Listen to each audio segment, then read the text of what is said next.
Исәнмесез, эфирда Татарстанның көньяк көнчыгыш хәбәрләре. Студияда Ляна Ганиева. Бүгенге программада Белоглазов урамындагы 153-нче йортта яшәүчеләр фатирлардагы күгәреккә зарланган, ләкин бу иң куркынычлы түгел.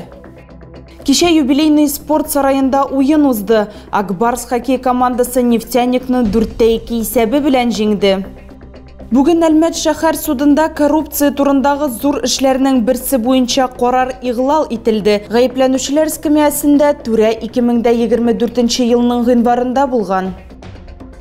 Белоглазов урамындагы 153-нче йортта яшәүчеләр фатирлардагы күгәреккә зарланган. Дымлылык аркасында абойлар куба һәм халык яңа ремонт ясарга туры килер дип курка. Ләкин бу иң куркынычлы түгел. Өйдә кечкенә балалар яши, ата-аналар гөмбә балаларда ютәл чыгара дип борчыла. Милекчеләр идарәче компанияга мөрәҗәгать иткәннәр. Мәсьәләне җәй ахырына кадәр хәл итәргә дип вәгъдә иттеләр. Да, вот получается, это наша спальная комната, здесь мы спим, и тем самым запах сырости отсюда у меня каждый раз. Тимур Валиахметов ремонттан соң 3 айлык фатирга кергән. Эшләр вакытында гаиләне берни дә сагайтмады. Валиахметовлар беренче катта яши, шуңа күрә начар ис подвалдан килә дип уйлаганнар, ләкин сәбәбе анда булмый.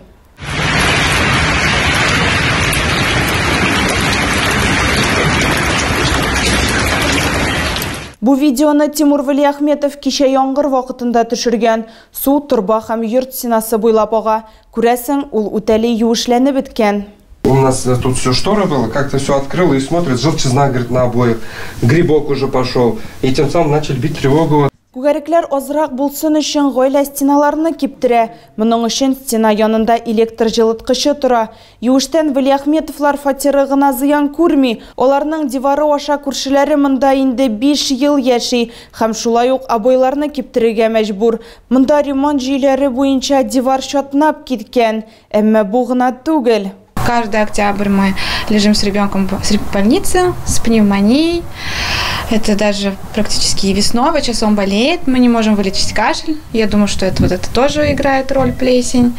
Җирле халык идарәче компанияга мөрәҗәгать иткән һәм су үтене ремонтлауны сораган, әмма әлегә сорау хәл ителми. Ачыклау өчен без дә идарәче компания булган Новацияның җитәкчесе белән элемтәгә кердек. Ачыклаганча, оешмада су үтене ремонтлау эшләре планлаштырылган һәм сентябрь ахырына кадәр проблема бетереләчәк. Ләкин кешеләр процессны тизләтү һәм турбаны тулысынча алыштыруны сорый. Шәһәр башкарма комитеты җитәкчесе Айнур Исхаков хәбәр иткәнчә, вазгыять турында ул белә, бу мәсьәлә бу атна ахырына кадәр хәл ителәчәк дип ышандырды. Акбарс хоккей командасы Нефтяникны 4-2 исәбе белән җиңде. Кичә юбилейный спорт сарайында иптәшләрчә уен узды. Стадион санаулы минутларда тулды. Җанатарлар үз командаларына ярдәм итәргә килде. Күпләр катлаулы хәлдә иде, чөнки ике команда да безнеке. Юбилейный спорт сарайында алма төшәр урын юк иде. Яраткан Акбарс һәм Нефтяник командалары арасындагы иптәшләре җанатарга килде. Урын җитмәгән кешеләр ишек төбендә басып тордылар. Күбесе өчен ике команда да яраткан һәм алар теләсә нинди нәтиҗәгә шат иде. Әлбәттә, хоккей сөючеләр җитәрлек. Слушайте, тут сложно сказать конкретно, за кого я болею. Я скорее болею за красивый хоккей, за красивую борьбу, за любовь этих хоккеистов к своему делу. Мы приходим на каждую игру. У нас мы покупаем абонемент на каждый сезон. Пришли поболеть за любимую команду. Нефтяник. Нефтяник вперед! Заряжает эмоциями. Когда ты приходишь, болеешь за свою команду, и вот эта скорость и забрасывание шайбы, это все вот заряжает эмоциями. Исәп Илья Сафоновның Барс булитыннан соң ачылды. Җавап итеп төгәл ыргылышны Әлмәттән Максим Ласарев ясады. Икенче 20 минутлык Акбарста калды. Булитны Николас Петтон тормышка ашырды. Үшінші периодта хужалар үстәделәр. Безнең хоккейчылар Казан командасының капкасына гыжым ясадылар.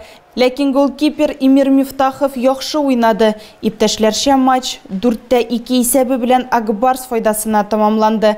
Бәйрәм уены яңартылган Акбарс һәм яңа штаб тренеры Әнвәр Гатиатуллин өчен беренче булды.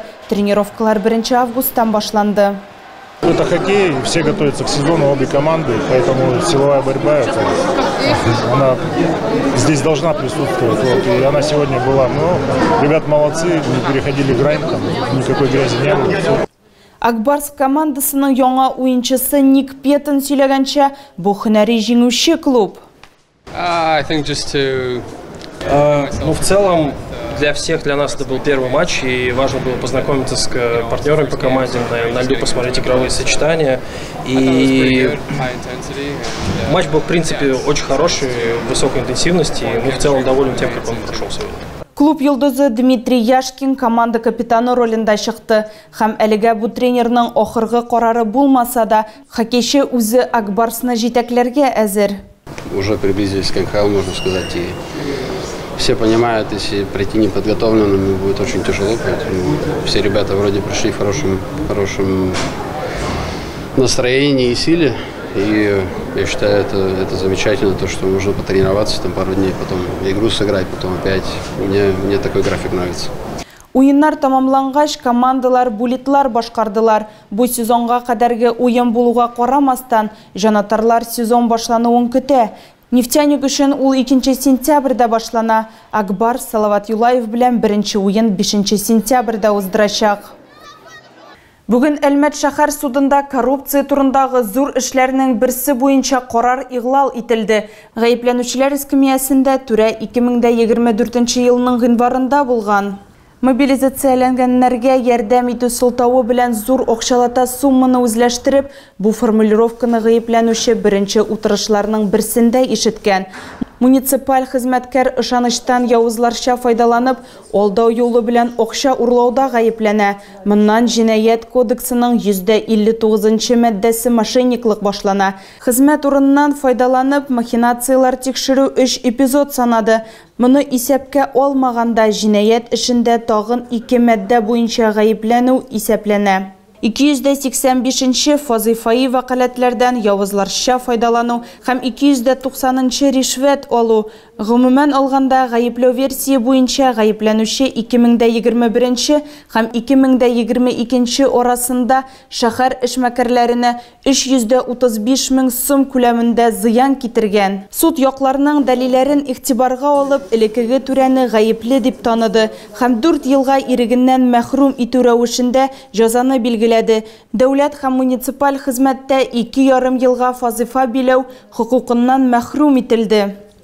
Әлмәттә дрифт майданчык барлыкка килде. Кайбер машина йөртүчеләр шулай дип саный. Шәһәр халкы тәртип бозучыларны телефон камерасына төшергән. Кадрларга караганда, лихачылар трюкларны кич белән яки төнлә башкарырга карар кылганнар. Бу законлымы һәм шау-шулы машина йөртүчеләргә нәрсә мөмкин икәнен без юристтан белдек. Но дрифтеры – это проблема не только нашего города, это проблема любого города. Единственная тишина – это деревни, маленькие поселки. А большие города, они располагают к тому, что люди выплескивают свои увлечения, находят место для своих увлечений. И для того, что тем, кто дрифтует по ночам, днем у них нет возможности, на дорогах много машин. Поэтому они выбирают время ночное, когда дороги свободны, и они дрифтуют. Но, естественно, они не думают о том, что они мешают людям. И что им грозит? Во-первых, это нарушение ПДД. Это опасное вождение. Если их поймают сотрудники ГИБДД, то им грозит лишение прав. Если вы на видео снимете так, чтобы было видно номер машины и отправите в ГИБДД, то им грозит штраф 5000 рублей. Если кроме того, что они дрифтуют, они еще включают музыку, тогда по закону тишины с 22 вечера до 6 утра им может грозить штраф. Но для этого надо, во-первых, измерить уровень шума. Но у нас Роспотребнадзор ночью не работает, к сожалению. Ну и получается опять-таки тоже видео, штраф там до 500 рублей на граждан, при повторном составлении протокола до 2000 рублей. Геннадий Денисовқа быйыл 65 яш тулыр иде. Әлмәт сугышчан туганлык җитәкчесе 1 ел элек вафат булды. Туганнары, якыннары, хезмәттәшләре дистәләгән кеше Рус окташында хәтер кичәсендә җыелды. Әти, командир, дус, остаз булган Геннадий Денисов хәрби училище курсантыннан алып җәмәгать эшлеклесенә кадәр бай тормышы юлы үтте. Туган авылында җыелучылар аның тормышындагы төп вакыйгаларны искә төшерделәр. Әлмәттә аның истәлеген традицион календарьга кергән 3 вакыйга мәңгеләштерде. Торналар, вокаль конкурсы, бокс турниры һәм пилотсыз очкычлар белән идарә итү осталыгы ярышлары. Мәгариф бульвары үзгәрүен дәвам итә. Монда эшә торган фонтаннар урнаштырганнар. Алардан махсус рычагка баскан һәркем файдалана ала. Җәмәгать бәдрәфләрен җиһазладылар. Спорт һәм воркаут белән шөгыльләнү өчен яңа майданчыклар барлыкка килде. Мне понравилось. Я вчера вот, например, гуляли и выпила. Ничего, вроде живая. Здесь же детская площадка. Дети всегда хотят в туалет, воды много пьют. Стал бы я заниматься? Ну, это отличная возможность вести здоровый образ жизни. И очень удобно расположено на таком прекрасном бульваре. Бөгелмә кызлары анимацион фильм төшерү өчен сертификат тоттылар. София Аминова һәм Ангелина Балашова үз эшләрен анимацион Әлмәт фест Каракүзгә җибәрделәр. Оларның заманча анимацияның үз эше һәм яңа мөмкинлекләре дигән тема иде. Каракүз остасы турында әкият жюри тарафыннан югары бияләнде. Кызларга идеяларын тормышка ашыру өчен 50 000 сумлык сертификат тапшырылды. Тагы да күбрәк яңалыклар һәм тапшырулар белән безнең сайтта таныша аласыз. Без социаль челтәрләрдә дә бар. Хәбәрләр юллагыз. Бүгенгә менә шулар. Мин сезнең белән сау булашам. Исән, имин булыгыз.